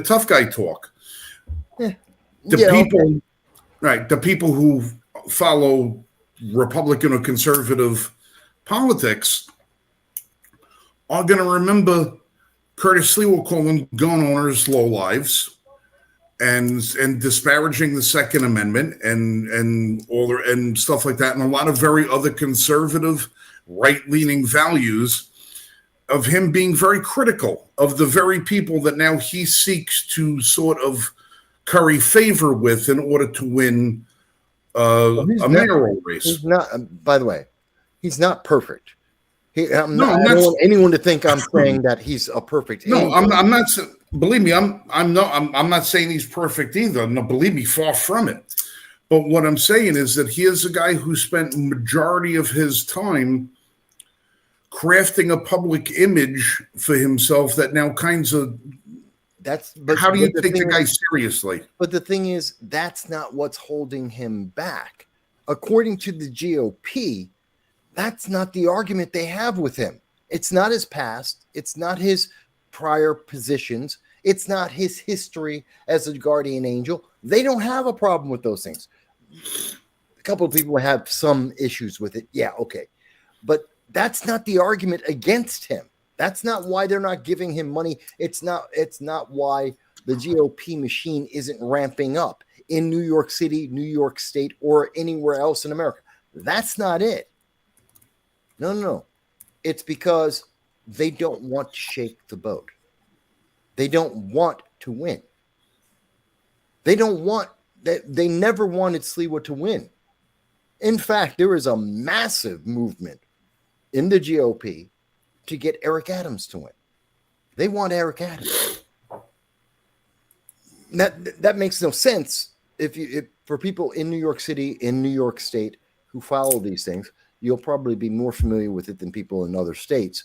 But this is almost like saying, and I'm going to mention the name for the 3rd time. It's kind of like saying the Republicans were trying to get Lightfoot elected in Chicago because they didn't want Brandon Johnson to win. That's what we're looking at. They would rather have Eric Adams in, not Sliwa. Well, listen. Well, they can control Eric Adams if they got him. If they got in there, because Eric Adams is an opportunist. Yes. Okay, he's an opportunist. I don't Sliwa just doesn't. I don't see anyone could take the man seriously. A lot of people do, and I think if you were to, I wish I could get a full interview with him, but like I had a 25-minute interview with him, and I think if you were to look at that, if you were to hear him directly, if he actually got a chance to get a big interview, I think you're, and again, not that he's the perfect Republican or conservative, but given the race, he is well and above the best choice, not because of his party, but because of his ideology, his personal views on what he wants to get done. He does have a plan. He does have some ideas that are at least marginally, if not slightly more, better than everybody else that's in the field. He's the best choice. He's just not getting any support. And by the way, he can't get, I know some people often say, why doesn't Donald Trump just endorse him? Because that'll be the death knell of his campaign. New York 6-1, New York City 6-1, Democrats that are absolutely livid against Donald Trump. Listen. Sliwa's described himself as a never Trumper. It's called Donald Trump a screwball. He's called him a nut job. He's called him a lowlife, called him a scumbag, or the whole laundry list of other silly shit that he supposedly said. So I don't necessarily see Trump. And I'm looking at this like that. I think Donald Trump would rather see the lunatic win. No, he wants Eric Adams. Well, he would like Eric Adams to win. Rather, I say his people who have spoken about the issue, to my knowledge, I haven't spoken to Trump. I wish I did. But as I've heard it filtered through, the people speaking with Trump and with the administration, they lean towards Eric Adams, not to Sliwa. Oh, no. They would rather, if it was all things being fair, they would rather have Eric Adams win because, like I said, they can control Eric Adams. Eric Adams is going to be a little bit more pragmatic when it comes to the dollars and cents of it. When he's looking for a handout, he's going to know whose ass he's going to have to kiss. Okay, but I kind of think that there's a lot of people on the left, on the right now, that are saying, listen. How many bridges you got going into the city? How many tunnels you got going into the city? Let Mamdani win. Close them all down. Let the city fend for itself, and let's see what the people voted for.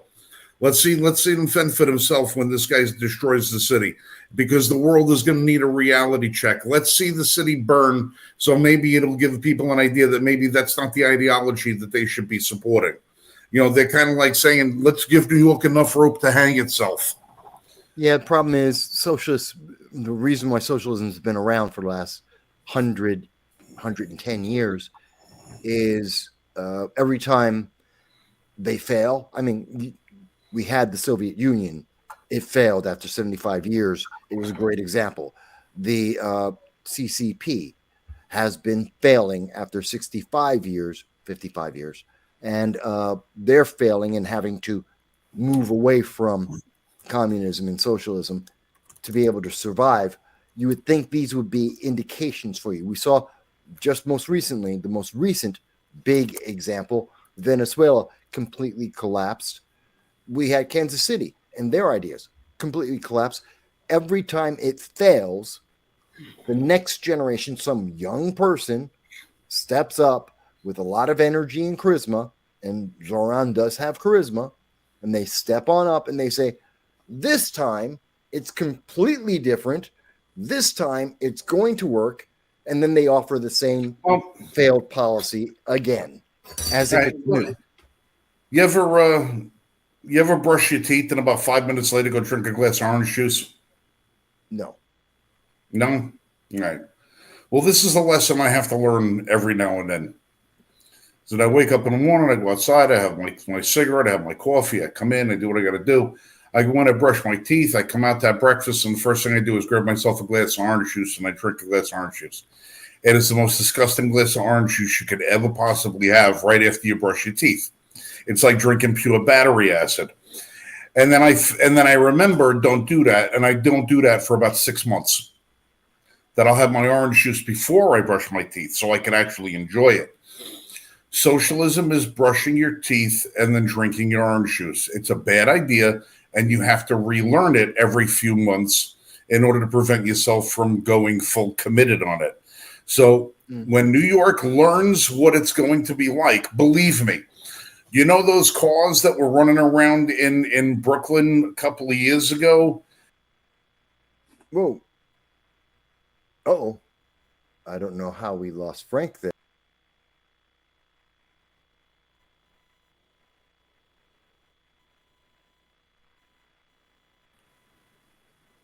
Too. I don't know what the hell that was. Here. I'm here too. Either. I don't know. Yeah, it was still on YouTube. But anyway. Okay. It all just disappeared. You disappeared, then I disappeared. I was like, "What?" We came back and switched seats. Well, in any event, when New York City's a cesspool and it's as bad as it's going to get, maybe people will say, maybe that wasn't such a bright friggin' idea. Maybe we should know better. And maybe it'll buy New York a couple of decades of sanity before the next Mamdani, crops his ridiculous head up and trying to tell everybody that Gracie Mansion should run your grocery store and not the mom and pop family who've had it for the last 75 years on 13th Avenue. Now, what's next? Is the city going to control the restaurants? Are they going to control the pizzerias? Are they going to? What else are they going to control? It's his way, all of it. But I don't think that's actually going to happen because but everything will have to be halal friendly. I don't think even that's going to happen because most of those policies would actually require the governor to actually okay it, because New York City, unlike most cities, like if you go to Chicago, if you go to LA, they're all in one county, which gives the mayor a lot of power in that county. It gives them a lot of power over that city. New York City's 6 counties. And so because New York City is so many different counties, that shifts the power from the mayor for a lot of these sweeping issues and moves it to the governor. So depending on what the governor's thinking at any given moment, gives the mayor more or less power at any given time. So no, I'm sure he wants to do a lot of things like go after the restaurants. He won't be able to. He may want to go after, try to privatize a lot of New York's businesses. He won't be allowed to unless... No, he won't be able to privatize them, but he's going to be able to do a hell of a good job shutting them down. That part he could probably do, yes. Yeah. You don't have to take something over in order to destroy it. You can just shut it down. And if you've got the power of Gracie Mansion, you've got the power of the zoning commission, you got this power of the planning board, you got the power of compliance, you got board of health, you've got everything that reports to Gracie Mansion you're in control of. And believe me when I tell you that guy's going to utilize them all to the best of his ability. No, I agree. And anybody who's living in New York City, and I'm saying to this, Mike, because I love you, please get the hell out of there while you can. Tell your family, get the hell out. If you can get out of New York City, get out. Get the hell out of there and don't ever return. It's going to be hell. And it's going to be hell very soon. Yeah, it's going to be bad, but I'm a Bronx boy. I'll be all right. And my family will be fine. We can. Well, isn't Alexandria Ocasio-Cortez? Isn't she from the Bronx too? Not really. No. I know. And her district really isn't in the Bronx. It's in Queens. She's the New York 14th. I have someone just as useless, but not as popular. Richie Torres. He's the New York 15th district, a Democrat, completely useless. If I walk down the street with him, no one will know who he is. No one will ask him a question. No one will care. They wouldn't be able to pick him out in the crowd. They have no idea who he is. And he's useless. But, he's a Democrat and he thinks he's going to be governor. Not going to happen. But He thinks he is. We'll see. We got about half an hour left. Well, I'm thinking we only got about a few minutes left. I've been up since 3 a.m. and I am dead shot in the ass. I am so exhausted right now. Okay. Well, we can give it another few minutes. I'll step outside with my computer and I'll light myself a cigarette, try and see if I can't avoid getting eaten by the mosquitoes for a few minutes. All right. I just wanted to get your thoughts real quick. We've talked about the censorship. I think we covered that pretty well. We've talked a little bit about New York politics and how that. And by the way, that's important, folks, because whatever happens in New York is going to happen in your city at some point. It may be delayed by a year or 2 or 5. So even if you're in, middle of Rumble in Iowa, don't think it's not going to happen to you. It's just not happening to you now, but it will. If it works in New York, if they're able to do it in New York, someone's going to try it in your small little town of 500 people. It's just not today. It'll happen within 5 years. But we talked a little bit about. So we talked about Mamdani and the socialist movement and how that's becoming very big. But obviously, everyone's been talking about Kimmel. Everyone's been talking about Kirk. Not as many people have talked about Gavin Newsom and his encouragement.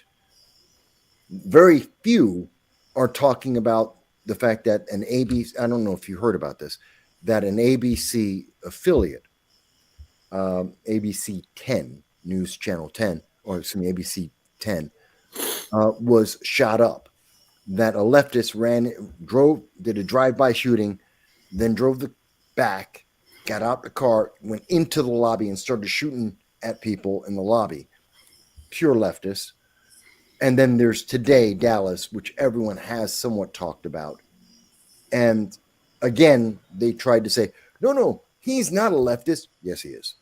This is another leftist. Just like they're now trying to say that Charlie Kirk's killer he has no political affiliation. Yes, he does. He was just someone who wasn't loved and was misunderstood and needed guidance. Yeah, that's the whole empathy bull. It's such bull. That's such a manipulation. But that whole scenario. So we've got a week and a half. We didn't speak all the way through all of that. But we had about a good solid week and a half here where we've had all of these things happen back to back. My greatest fear of it all is at the end of the day, it's told me very clearly, we are not at the end of the line on this. This is building up. It's going to get worse. There will be more leftists that will go out and do extreme violence because they've been indoctrinated to do so. Right. They've been indoctrinated, and I've been saying for months and months and months and months, the more steam that Trump picks up, the more accomplishment Trump hits, the better things get under Trump, the less likely the left is to regain a modicum of power in the grand halls of Washington, D.C., that they're going to find themselves backed further and further into a corner. The more red the country gets, and the more into the corner they get, the more dangerous and violent they're going to become, because the left has already spent an entire generation dehumanizing anybody who does not think like them and dehumanizing pretty much everybody. If you are not somebody who toes their line, you have no right to live. I mean, we went to the point of, just look from the standpoint of abortion to the point where it was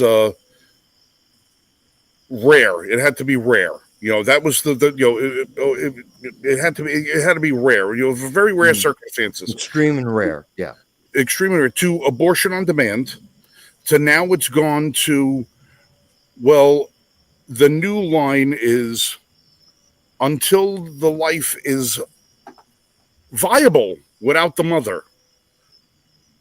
Yeah. What that means is, that means up until you get a job. Until you get a job and you're out of the house, your mother has got the right to abort you.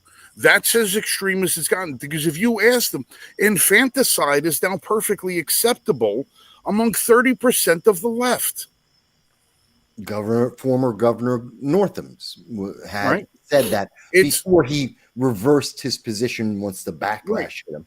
Yeah, infanticide is now fine. They have dehumanized human life to the point where if it's okay to kill your own child because you don't want to care for them anymore, then it's okay for you to kill somebody else's child regardless of how old they are because they have a different point of view than you. That's where we've become. We've gotten to the point, and you've got Keith Olbermann, this fucking lunatic, this pile of shit, out there saying that Scott Jennings is you're next, MFA. Yeah, and literally meant it as a threat, and then deleted that and put up something else completely different. Put up a different tweet to try and hide from what he said initially, so no one would know. Yeah, except they caught. Yes, they have spent so much time. They have spent so much time making human life worthless that it's acceptable to kill people that have a different opinion.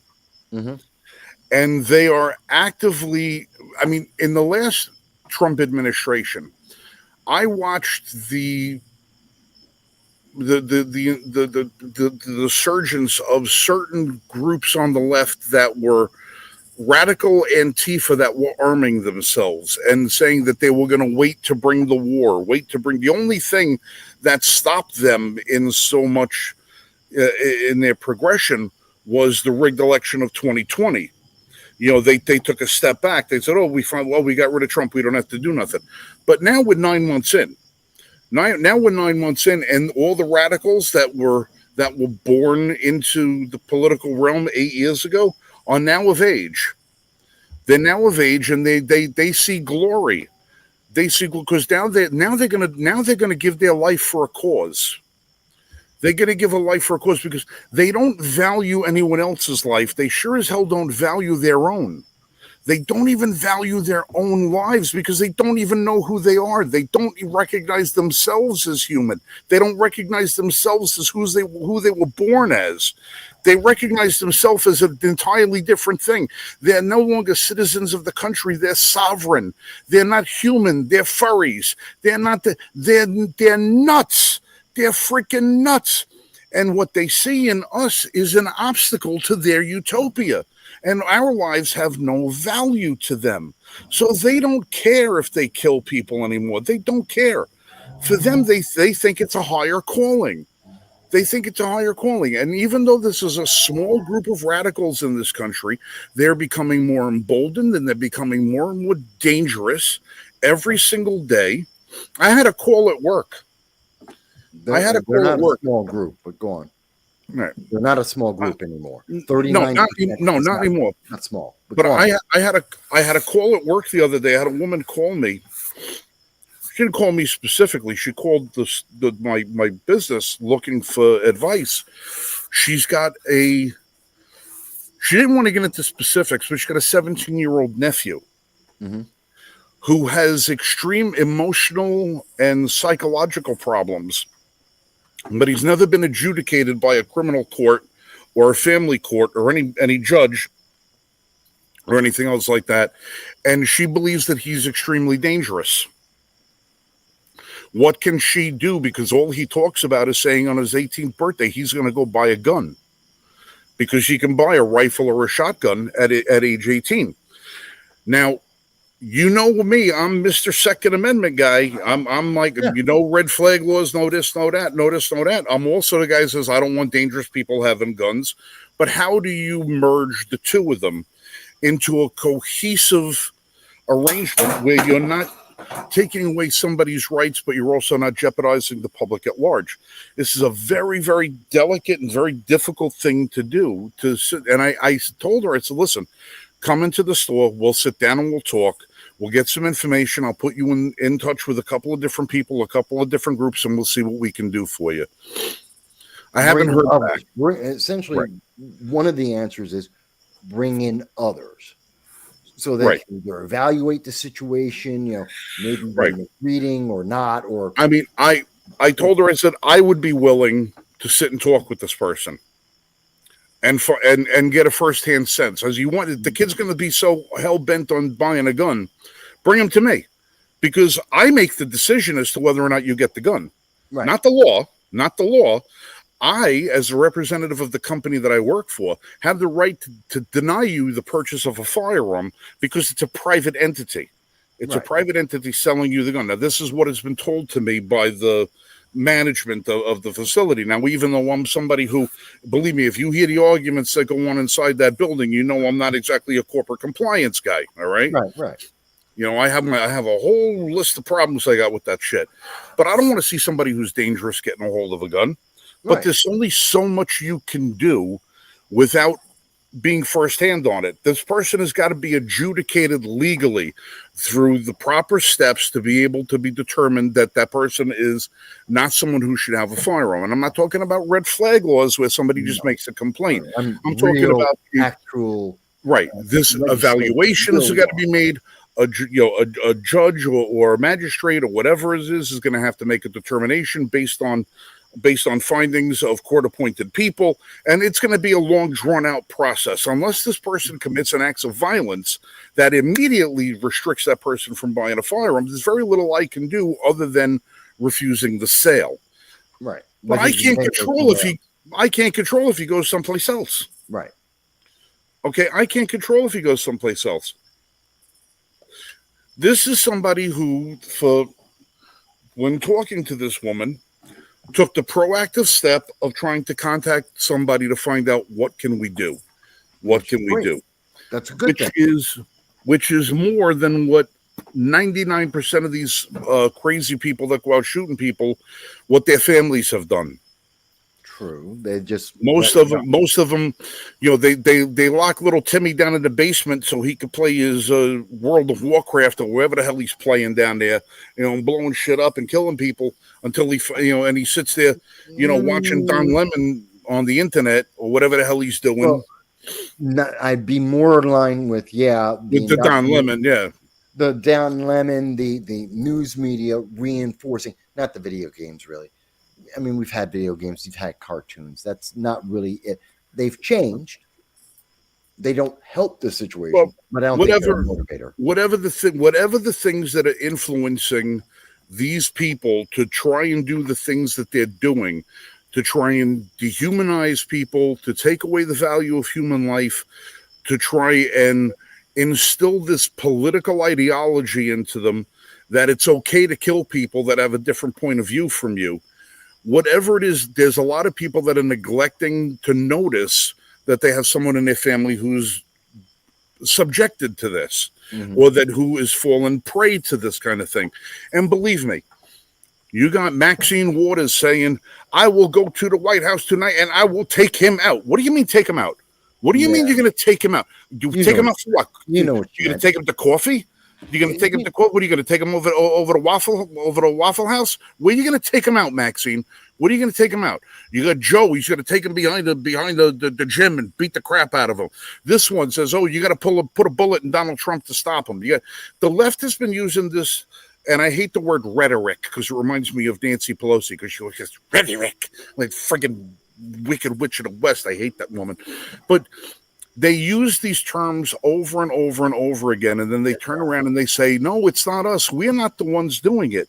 Yes, it is. Yeah, they are. Yes, it is. You've been inciting. 300% more likely to commit political violence is the left versus the right. They have been inciting people to violence for years and years and years. And then when it turns out that a bunch of the ones from their side of the net decide that they're going to commit these acts, the first thing they go, oh, well, let's not talk about their political ideology. We don't know if it was this, if it was that. But believe me, if you got a guy who commits a mass shooting whose great uncle 4 states over has a Trump bumper sticker on, clearly the guy was MAGA. Clearly, the guy was MAGA. Forget about the purple and pink hair and the fact that he lopped his dick off 6 months ago. Forget the fact that he's got a fur tail sticking out of his a-hole and he's running around himself with a freaking pink pussy hat on his head. No, he's obviously MAGA. Because Uncle Bocephus in Arkansas, twice removed from the great grandmother's side of the family, from before the War of Northern Aggression, has got a MAGA sticker on the car. So clearly he's one of them. That's clearly what they would like you to believe, yeah. That's exactly what we saw within the last week and a half, 2 weeks. That's exactly the argument they made. Is but the family is conservative. That has nothing to do with him. Oh, well, of course it does. But they changed. How many versions have they come up with the excuse? Again, it's always just to deflect from he was indoctrinated, and that indoctrination ultimately always says that if someone says something you don't like, that's a microaggression. Microaggressions are violence. Right. And so since someone has been violent to you, you can respond with ultimate violence. That is the ideology of the left. That's why we're seeing these events. Words are violence. Words are violence. Words are violence. They kept saying this. They keep saying it over and over and over and over and over and over again. So when words are violence and you equate to your feelings to being hurt, to being punched in the face, to being assaulted, to being, attacked physically, when it's the moral equivalent for me to say to somebody, I disagree with your position, is exactly the same thing as if I took a pair of brass knuckles and I broke your jaw with it. All right. You using both of those things as a moral equivalency, then violence committed against me or anybody else is justified. That's how they look at it. And the funny thing is, I will hear these people on the left turn around and talk about me, who is 9th generation American on one side of my family, 2nd generation American on my other side of the family. I had family that came here in the early 1900s, and I had family that came here in the 1700s, and I had family that came here in the 1800s. So I've had a lot of family here, and I've had family that came here specifically to fight in the Civil War. Mm-hmm. I have a great uncle that was tortured to death and starved to death and died in Andersonville Penitentiary. Oh, that was because he came from Europe and fought for the North and was captured and was basically executed. But my family, who paid that price, I have to be responsible for reparations because of this, because the lack of melanin in my skin. I am somehow responsible for the deeds that other people did. Other people did. I'm responsible for now, even though my family has been abolitionist since the dawning of my family in this country. All right, doesn't matter. I'm responsible for the actions of somebody else. Mm-hmm. But when you tell the left today, look at what you have been doing for the last 20 years in American politics and how you have demoralized our site more, and you have dehumanized us, and you have encouraged people to do these things. How is it that you're not responsible for what your people are doing? We're not responsible. Well, you know what? If the left is not responsible for the messaging that has driven these people to commit the crimes like killing Charlie Kirk, a guy who stood there with a microphone in his hand and debated people. That's all the man did. Debated people. You're not responsible for that. Then don't you dare tell me I owe anybody anything because of what somebody not even related to me did 300 years ago. That is a very good argument. And a lot of people haven't had a chance to say anything like that. And because the left doesn't want people to, again, this is why they're censoring us, because they don't have an answer to that argument. And that's why they killed Charlie Kirk. That's why they're attacking conservatives, both physically and online, is because they don't have, ultimately, when we have these conversations, the left will be hit with something like you just said. They have no answer for that. There is no comeback in their book for that, other than, well, you're just a racist. You're just a sexist. You're just an I it must and be, a yeah. phobe. And that's supposed to end the discussion. All right. All right. And that's Well, number one, as far as phobe and phobia, there's only two men on that I know of. There's only two men on this on that I know of that I have actually had any fear of. One is dead, the other is God. I'm not afraid of a single human being on this planet. There's nobody on this planet that makes me afraid. I am not afraid of anyone. I am not afraid of anything. Nobody can cast fear into me. The only thing I fear in this world is loss. I fear the loss of my loved ones. I feel the loss of my country. I fear the loss of things that I care about. That's what I'm afraid of. I'm afraid of losing things. But as far as somebody saying, "Oh, you're homophobic," what? Why? What makes you think I'm afraid of somebody because of the choices that they make or because of the lifestyle they want to lead? I'm not afraid of anybody. It doesn't make me afraid. I'm not afraid of anybody. What are you kidding me? I just don't agree with it. I just don't agree with it.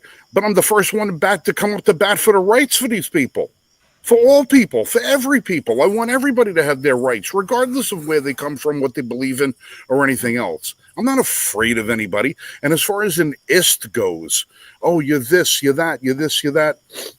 I told this story a bunch of times. When I was a little kid, my father took me to work every now and then because my mother and him would have conflicting shifts. And I was the only 5, 6, 7-year-old kid that used to hang out in a police station all day long after, on a Saturday. Yeah. Because my parents had no place to keep me, all right? I went to work with my father one day, and two officers from the 1st Police Precinct, one black, one white, they were gunned down in Lower Manhattan. And my father, and this was after the response was done, because my father's shift started after crime scene was there and everything else. My father took me in the police car down to where these two officers got killed, and they got killed on a street corner. And the bodies had already been gone, were gone and everything else like that. And all you saw was two pools of blood on a street corner. And both pools of blood went down and they merged together and went down into a storm drain on a corner. Right. And my father says to me, and I'm like 6 or 7 years old at the time. And I knew both of these cops. I knew both of these cops because they were 1st Precinct cops. All right. I knew both of them. I knew every cop in the precinct when I was a kid. I knew every one of them because I spent almost every weekend there when my father was on duty, when he had the desk. My father said, I can't recall the officers' names because this is 45 years ago, but I do remember my father pointing out and saying whose blood was whose. And the lesson he was saying, one officer was black and one officer was white. My father pointed to the blood and then basically saying which of those blood came from the black officer and which blood came from the white officer. There's no difference. Right. There's no difference because as a child, I didn't know a difference between one from another. And the blood is exactly the same. Yeah. The blood is exactly the same. I haven't had any need to have any sort of hatred or animosity towards any racial group, regardless of where they are or what they come from. My father's partner on the job, his name was Benjamin Solomon. He was a Jamaican police officer. My father was best man at his wedding when I was 10 years old. My father was best man at his wedding, and my mother, my father, and myself were at the wedding, and it was the most outrageously unruly wedding you'd ever want to be at. It was crazy. It was crazy, but I never remember seeing my parents have a better time, all right? And we were probably 3 of the only white people there, other than the other cops from the 1st Precinct, that were there. There was no such concern. There was no such nothing. The only thing that anybody was concerned with was that everybody was a family. Regardless of what color anybody was, they were a family. They served together. They ate together. They fought together. That's how they lived. How they lived. And this is back in the 70s, for God's sake, when we were supposed to be at a very tension-filled time in American history as far as race concerned, coming out of the 60s and into the 70s, right? It was. It definitely was. And I have people on the left that are going to try and paint me as an ist. As an ist. The most important people in my life that I've ever known in my life have all been women. The strongest people in my life have all been women. I have nothing but respect for women and what they do and what they can accomplish. And I tell them, and every day at work, when women come into the store and they want to buy a gun, I remind them that there's nothing that they can't do that a man can do as far as being in the firearm community. People say, oh, this guy says, well, I need this gun, or I need that, or I can't handle this, or I can't handle that. I'm like, no, you're a lot stronger than you think you are. You just need the training. Yeah. You need the training, you need the confidence, and you can do everything that any man can do. There's nothing you can't do. So there's none of this bullshit that I subscribe to, that I have to be an ist or a phobe for anybody. Screw you. You don't walk in my shoes. You don't speak my language. You don't breathe the air that I breathe. No, you ain't putting labels on me. Yeah, but that's the thing. It's their label to try and shut us down. And more importantly, it's not even for us. It's a label. Once they've labeled you, all of their friends and the people with their ideology who went through the same indoctrination, they now all go and they automatically, it's like a light switch. Oh, this person's been labeled by one of the people with my ideology. Switch off. Okay, I don't have to listen to anything. They're going to now dismiss, and that's what the left loves to do. They dismiss everything. Why? Oh, you've been labeled. You've been labeled, so therefore nothing else matters. But that doesn't mean, but that's not how it works in the real world. That's not relevant. Just because, someone said, oh, guys, the person's an ist, it's crazy. Go ahead. I got to bring my dogs back in. We're mosquitoes out here. I don't understand. It's supposed to be the second day of fall. These mosquitoes are all supposed to be dead. Go in the house. They like hanging out with you, Frank. You're tasty. It's funny. Before I became a diabetic, mosquitoes would have nothing to do with me. I would watch a mosquito land on my arm, bite me, and die. Now, it's like I walk outside and it's the friggin' dinner bell. Diabetes changes your blood.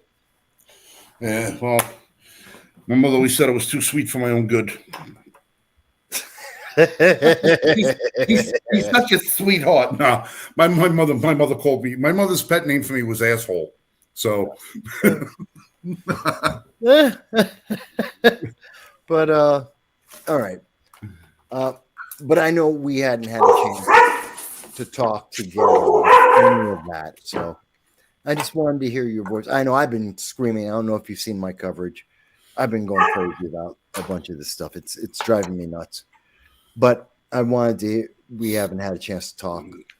Well, what amazes me more than anything is all in the last couple of weeks is that with that asshole Jimmy Kimmel, they're blaming Donald Trump for Jimmy's show getting canned, and they come back. Like, yeah, he had absolutely nothing, and the fact that everybody on the left rallied around this talentless prick, okay, who all you have to do is watch episodes of the Man Show, and then you try and justify his behavior. Yeah, but Corolla carried that. But it wasn't about that. It's not about talent. It's the answer to everything on the left at the moment for the last decade is Orange Man bad. If there's a problem, Orange Man bad. Somehow it all circles back to Orange Man bad. But Orange Man was the one whose account was taken off Twitter. Orange Man is the one whose account was taken off YouTube. Orange Man is the one that you couldn't get Google searches on unless it was negative. It was Roseanne who got fired from a show that she created. Mm-hmm. Because the president of the United States called Bob Iger. Yes. Right. And remember, and we know on the same day that they're trying to say, or Jimmy Kimmel saying it was Trump's fault. It was Trump. There's no record, no phone calls, no evidence, no insiders, no leaks. And this is Trump. They love to try and embarrass Trump. There's no source anyone can find other than Jimmy Kimmel's feelings that says that Trump was involved But we do know there is an absolute fact that Joe Biden and Kamala Harris, the Biden administration, was doing what they're accusing Trump of, and the media hid that for 4 years. He was doing it, and they hid it. Well, Trump, they're blaming him for something, and there is absolutely zero evidence. Zero evidence. Yeah, and then you got which one of the ones that came out? Was it Ocasio-Cortez called Donald Trump a communist and then endorsed Mamdani? No, that was Kamala, and she didn't endorse.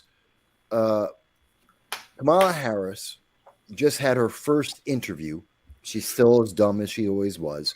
She's still talking a word salad. She was confronted. She called Trump a communist, and then she called him an emperor, which if you're a communist dictator, you can't be a emperor. The governmental styles clash. Doesn't make sense. So she can't keep her metaphor, her illusion, she can't keep it together from one sentence to the next. And in terms of Mamdani, she didn't endorse him. She said, he's the Democrat and I support the Democrat. And she was asked again, so do you support Mamdani? He's the Democrat and I support Democrats. Wow. So that's an endorsement without endorsing. Well, regardless, she was the old, and the funny thing is, they call us homophobic, but she didn't want booty juice on her ticket because, well, he was too gay. A black woman and a gay man would have been too risky. Too risky for what, Kamala? Too risky for what? Are you trying to say that the Democrats in your own party would not have voted for a black woman and a gay man? Well, what are you trying to say about the Democrats?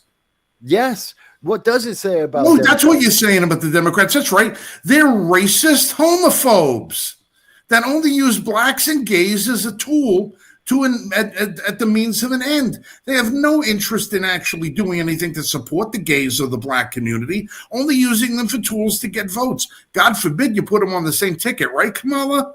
You're right, because you weren't worried about getting the Republican votes because you weren't going to get them anyway. So whose votes were you worried about? You were worried about solidifying the Democrat votes, but you admitted that the Democrats would not vote for a ticket consisting of a black woman, which you're not really black, we all know that, and a gay man, but we know that he's gay because we've seen the photos. But that's beside the point. That's what you were admitting. You were admitting that the Democrats are racist homophobes. Yes, that's what you admitted. That's the only way to take. That's the only thing to take away from that is because he's qualified, and she made it very clear he's qualified, and he's not a bad guy. She says that too. He's not a bad person. I like him. He's a good friend. So those aren't reasons. You can't say it's a bad relationship with him where you personally have conflict with him on various issues. That's not the problem. The only problem is Democrats are racist or they have a phobia against, they have problems with black women and gay men. They won't vote for a black man, a black woman, or a gay man. That's what you're trying to say, Kamala. That's what you're trying to say. Yeah. Because, well, who knows, Kamala? Maybe next time around you and little Petey over there, the two of you supremely qualified candidates, can both run for office again and see what happens. The last time they lost. Both of them lost. The Democrats rejected both of them in large numbers. Let's not forget that when Kamala first ran for president against Biden the first time in 2019, she was the first person out of the race. Yes, she was. Okay. She was the first person out of the race. Now, let's also remember that when Obama first ran for president and Biden was one of the candidates, he was the first one out of the race. Mm-hmm. Yeah. Okay. So Biden, the first one out of the race, got 81 million votes. And then Kamala, the first one out of the race, She got 74 million votes. Ish. Yeah. Yeah. Yeah. Oh my God. Vote blue no matter who. That's the saying. And there's a reason for it because you can't qualify. Wait, Dal, you listened to that idiot Bob Joseph? Yeah, I know. I saw that. It's in the chat, folks. There's a All comment. right, ladies and gentlemen, if you're not aware, Bob Joseph is a hack reporter on, was it WBNG? No, WBNF, WNBF. WNBF radio out of Binghamton, New York. Bob Joseph is, it doesn't matter what policy works, he's against it. Well, no. If it's a Trump policy or a Republican policy, he's against it. Like I said, if a policy works, he's against it, because there's no Democrat policy that does work, but those are the ones that he's for. So it's Bob Joseph is the biggest hack in media. He makes Keith Olbermann look reputable. He doesn't curse as much as Olbermann on the radio because he's on public airways. When you get him on his channel by himself, he's a foul-mouthed piece of crap. How that guy even has a job is beyond me. I've spoken to him a dozen times on the radio. I always make him look like an idiot, and then he cuts me off. He gets me off the show. You know. Oh, he got pissed at me. It's funny. I used to be on his show, and he was fine to have me on. I ran for office. Then he hated my guts. He completely turned around on me, and like I was constantly wrong. He forgot. A lot of people don't know. I'm known by my legal federal alias. Yes, I have a legal federal alias. It's Michael Voss, which I go by on radio and everything. When I ran for election, I had to let people know that I had a legal alias, and my last name is Vasquez. Now it's publicly available. I don't care. So I go either by Voss or Vasquez. Now, that took 15 seconds to understand. Personality, had a pseudonym as a stockbroker, Voss, registered with the federal government. I ran for Congress, had to explain it, 15 seconds. He suddenly decided that even though he had known me for years, had been at events with me side by side, he knew I had a federal alias. He knew what my real last name was before I announced it to the public. He suddenly pretended, I don't know who you are. I don't know anything about you. Michael, what? I don't know if I can trust you. We've been doing interviews for a couple of years. We've been at events, news events, covering the same news event as news media. You've met me. You know who I am. Oh, I don't know if I can trust you.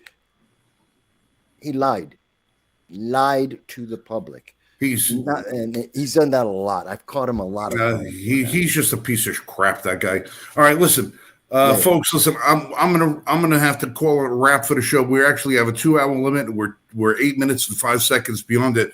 But before we leave tonight, I just want to leave you with this. Who was it? Ask not for whom the bell tolls; it tolls for thee.